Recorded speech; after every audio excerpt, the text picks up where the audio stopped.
Story of the San Antonio Spurs dynasty. San Antonio Spurs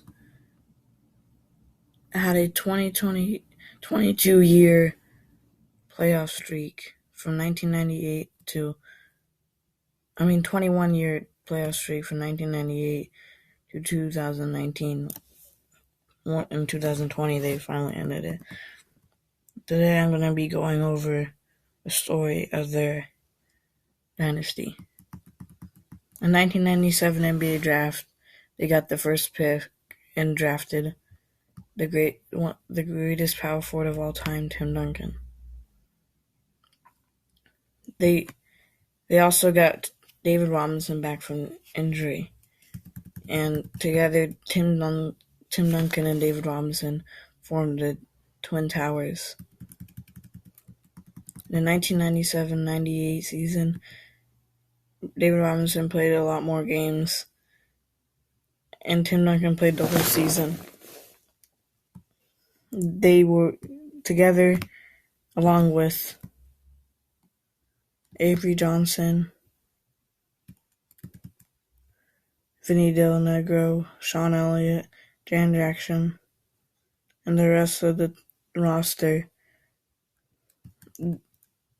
They won 56 games in the 1998 season. They were the 5th seed behind the Jazz, the Supersonics, the Lakers, and the Suns. They beat the Suns, and they beat them 3-1 back when first round series, if you won 3 games you would win, and then lost in the second round to the Utah Jazz. In the playoffs, Tim Duncan led them, following by David Robinson, but the Jazz were able to beat them, and they ended up going to the finals that year. Next season was the lockout season. They were 37-13.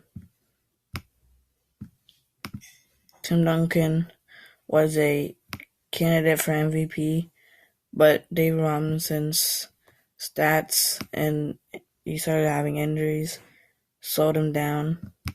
He didn't have as good season. He played almost every game, but he only averaged 16 points a game. Tim Duncan improved this season, played every single game, along with Avery Johnson, who was getting older, but he was still a reliable point guard. Along with Sean Elliott, Mario Ellie, and Jaren Jackson, Steve Kerr, Jerome Kersey, Antonio Daniels, and Malik Rose. The Spurs were the number 1 seed in the West, ahead of the Jazz and the Blazers, who were close to them. In the first round, the Spurs beat the Timberwolves, who were led by Kevin Garnett. In the second round, they beat the Lakers, who were led by young Kobe and kind of in his prime, Shaq. In the Western Conference Finals, they swept the Portland Trail Blazers, which also included the Memorial Day Miracle, and Sean Elliott hit his game winner. In the finals, they faced the 8-seeded Knicks, who upsetted their way to the finals, and they won, winning their first championship with Tim Duncan and David Robinson. In 2000, David Robinson bounced back a little and averaged 17 points a game and played a lot 80 games. Tim Duncan missed 8 games, but he's still as great as ever, as he averaged 23 points a game. But Avery Johnson was getting older, and although his points improved, the rest of the team, Mario Ellie, Kerry Porter, Darren Jackson, Sean Elliott, Chucky Brown, Jerome Corsi, and Malik Rose weren't good enough. They had a good regular season as they were fourth, just like they were in 1998, but they struggled in the playoffs and actually lost in the first round to the Suns despite having 50 wins in the regular season. In 2001, they had a 58-24 record, one of the best records in the league. But because even in the stacked Western Conference, they finished first. They got past the Timberwolves, led by Kevin Garnett once again. They got past the Mavericks, led by Dirk Nowitzki. But they got swept by the Shaq and Kobe Lakers, who were much better than before.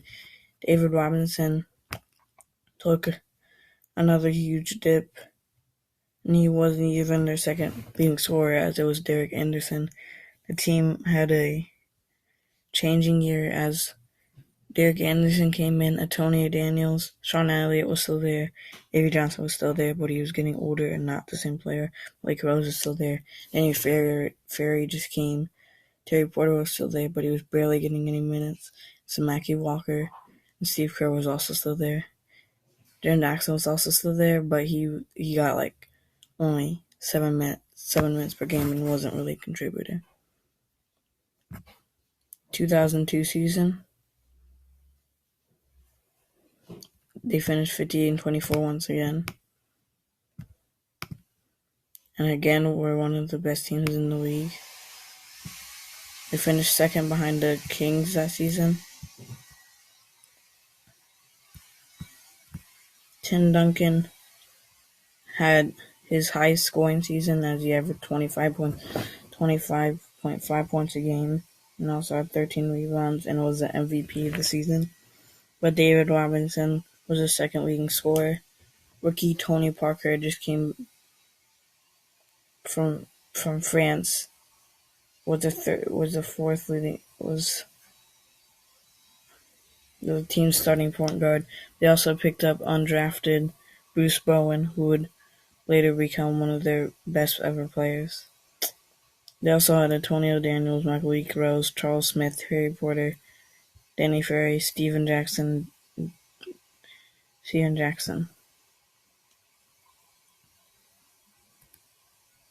They faced the Seattle Supersonics, led by Gary Payton still, and beat them in a close 5-game series. In the semifinals, they lost to the Shaq and Kobe Lakers again, as the Western Conference was just stacked at this time, and it was hard to get to the conference finals. 2002-03, Tim Duncan was again the MVP of the season. Tony Parker improved, averaged 16 points a game. Bruce Bowen was a good part of the team. Steven Jackson was a huge part of the team. This is David Robinson's last season, and at this point he was a role player. Malik Rose was in his prime. Manu Ginobili, a rookie from Argentina, just came over and didn't contribute much, but he would become very important later. They had Steve Smith, Speedy Claxton, and Steve Kerr. They also had an old Kevin Willis.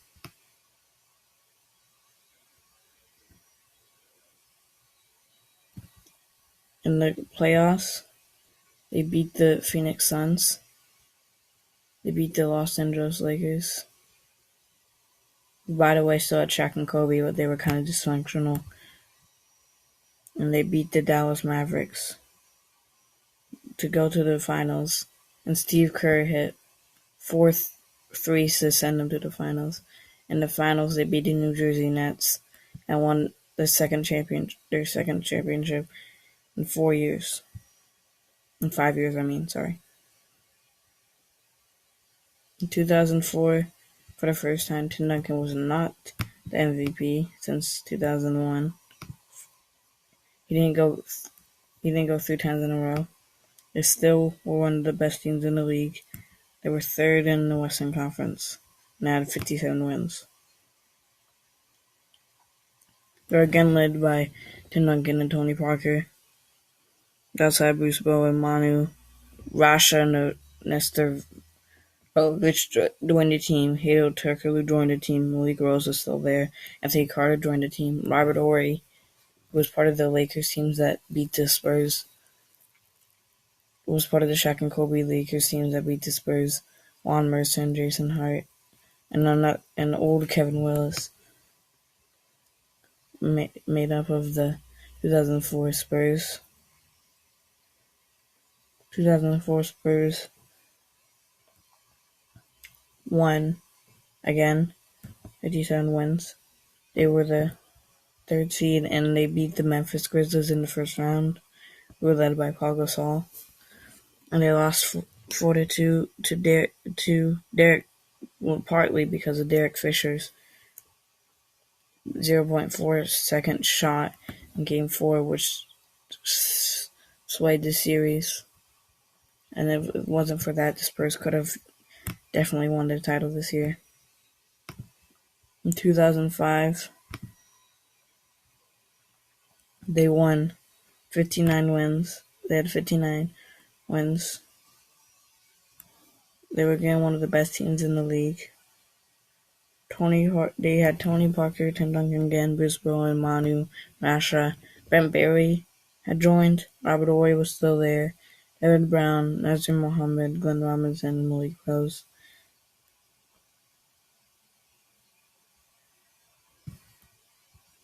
They were the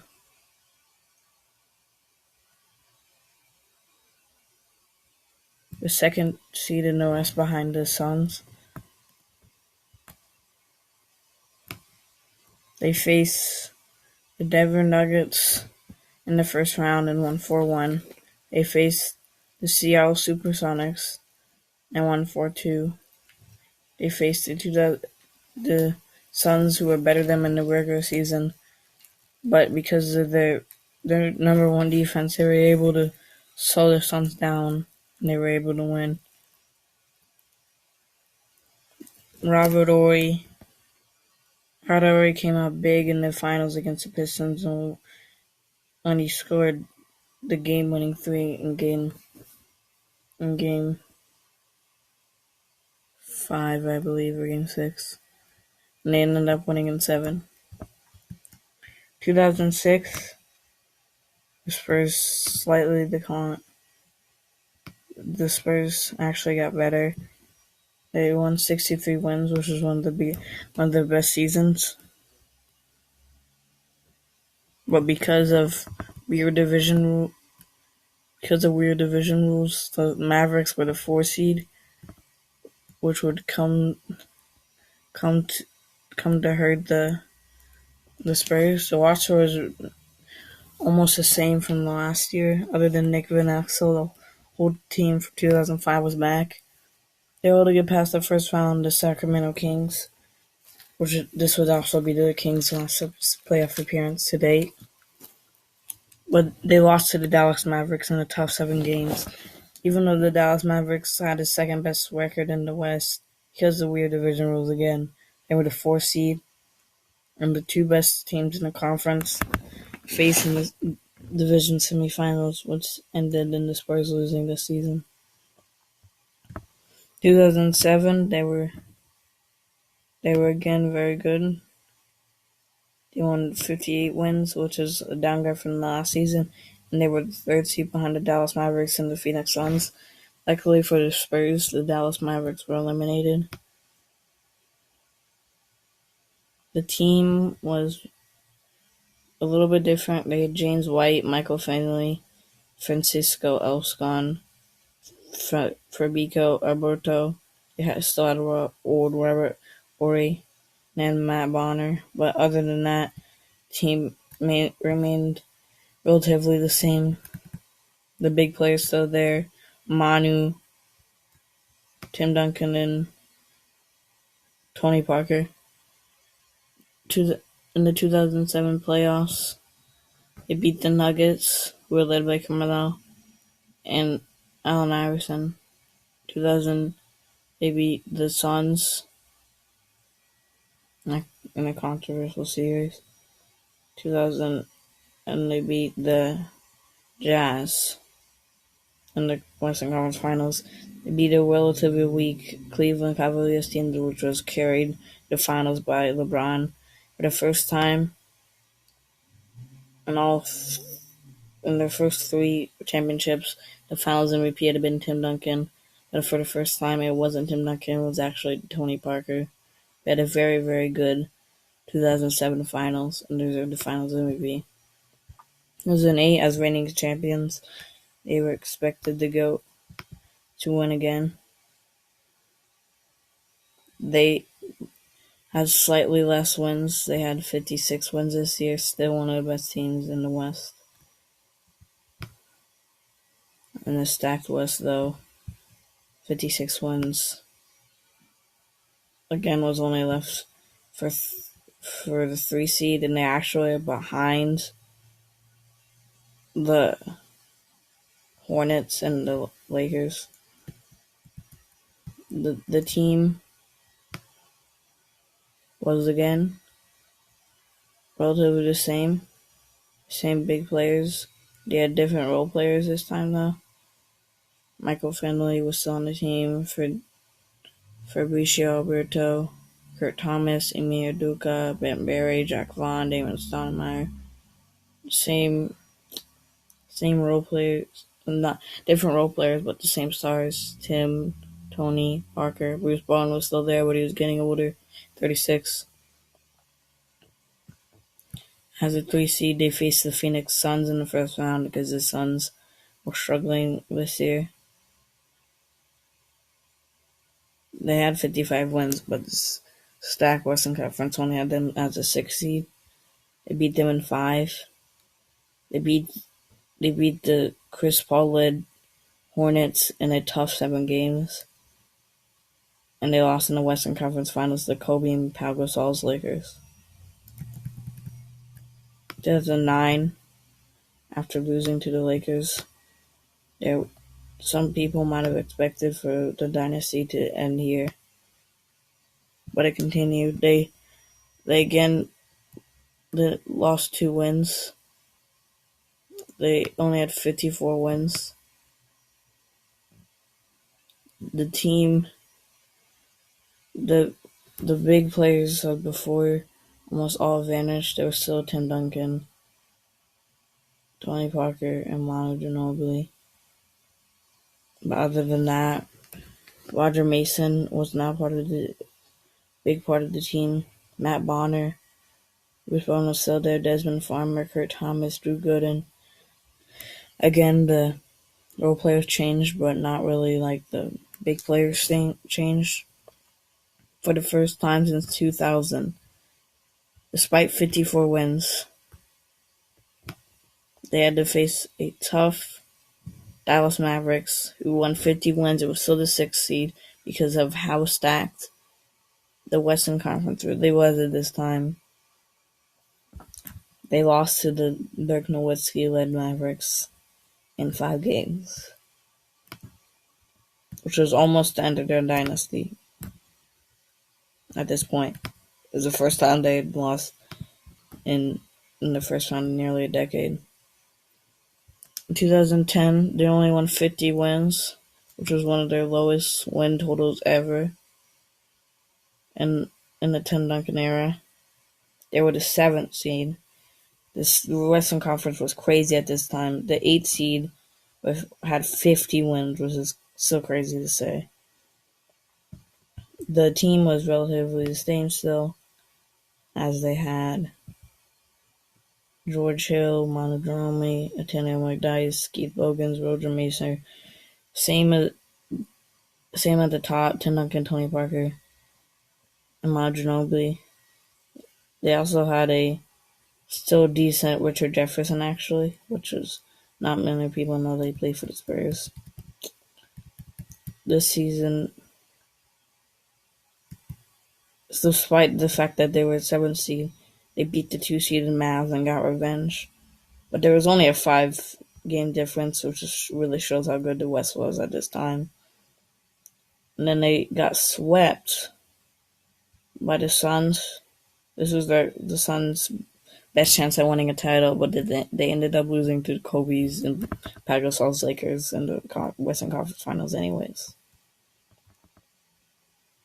2011, they were a completely rejuvenated team. They went from the 7th seed to the 1 seed.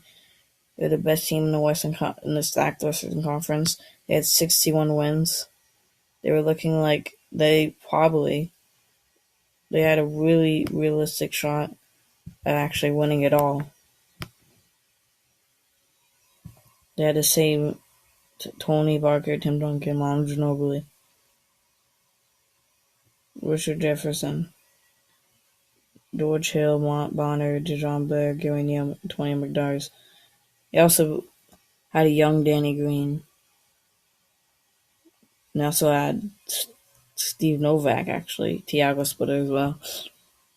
This team was supposed to maybe win it all, but they shockingly lost to the eight-seeded Grizzlies. This is the start of the grit and grind era for the Grizzlies. They only had 46 wins, but they were a sleeper team, and they shocked the Spurs, and Zach Randolph played incredibly against Tim Duncan, and just as one of his worst playoff series. One of the few times that he was kind of bad. Zach Randolph. He couldn't really guard Zach Randolph. 2012 was a shortened season, but they still had 15 wins. They only lost 16, which that win percentage is crazy. A very good win percentage. It was a full season. They probably would have had 60 wins. I don't think they would have had 70 wins, but you never know. Either way, this team had a good chance of winning it all. They had a rookie Kawhi Leonard, who would become great later. They had Steven Jackson, Manu Ginobili again, Danny Green, a young Danny Green, Gary Neal, John Blair, Matt Bonner. Boris Diaw would also become a player, and so did Tiago Splitter, as well as Patty Mills. They were building a second part of the dynasty as they moved on from the Bruce Bowen era, where they had good defenders and good three-point shoot. They had good defenders, and they moved into the Kawhi Leonard, Tiago Splitter, and all these very good three-point shooters, which would help them continue their dynasty. Either way, they beat the Jazz in the first round. We were at this point kind of dysfunctional.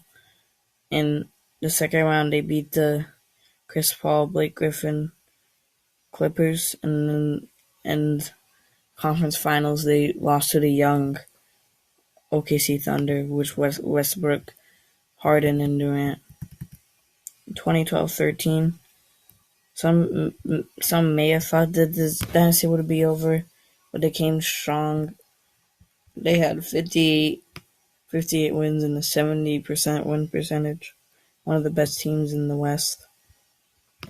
Not like the best team, as the Thunder were better, but Westbrook's injury knocked out the Thunder in the second round. They had Danny Green, Tiago Splitter, Manu Ginobili. Kawhi Leonard had developed into one of the best players. He only averaged 12 points a game, but he was a very good defender. They had Boris Diaw, Gary Neal, Steven Jackson. They surrounded Tim Duncan, Tony Parker, and Kawhi Leonard, and Manu Ginobili with very good three-point shooters. Around this time, Manu Ginobili was still good enough to be a starter, but he was all, even in his prime, he was coming off the bench, even though all three of the big three were in their 30s, they were still going strong. In the first round, they beat the dysfunctional Lakers, who were supposed to be a super team, but because of injuries and bad chemistry, and the fact that they didn't have Kobe in the playoffs, they got swept. They beat the Warriors with young Steph Curry, David Lee, and They beat the Memphis Grizzlies in Western Conference Finals, who were only there because they beat the Thunder, who were injured. In the finals, they were up 3-2, and it looked like they were going to win a championship before Ray Allen hit his iconic game-tying shot, which forced overtime. The Heat won overtime in Game 6, forced Game 7, and won that as well. 2014 Spurs turned out to be one of the greatest teams of all time, with their great team chemistry, great shooters, great passing. It's truly beautiful to watch. They had 62 wins in the regular season. They surrounded them with shooters like Marco Bellinelli, Beerus Dirall, Danny Green, Manu Ginobili, Tiago Splitter, Patty Mills, Malcolm Thomas, Corey Joseph, Matt Bonner. The reason I'm saying everyone is because it really was a team effort. Like, everyone that got minutes, was a part of the team. No one averaged more than 16 points, everyone averaged less than 17 points a game. It was a team effort. Start to finish. They were the number 1 seed, just ahead of the OKC Thunder. In the first round, they beat the Dallas Mavericks in a tough 7 games. This would be the hardest series they fought. The Dallas Mavericks really gave them trouble for whatever reason. They beat the Portland Trail Blazers, who just came off a game winner from Damian Lillard. They beat the OKC Thunder, and they beat the Heatles. 2015, all their stars were getting very old, but they were still very good. But because of the division rules, which again messed them up, despite 55 wins, the division rules got them in 6th, despite having a way better record than the 4th seed Portland Trail Blazers. As a result, despite their team being just as good as the championship team, the same very good shooters, they actually lost to the Clippers in the first round. 2016, not a lot of people know this.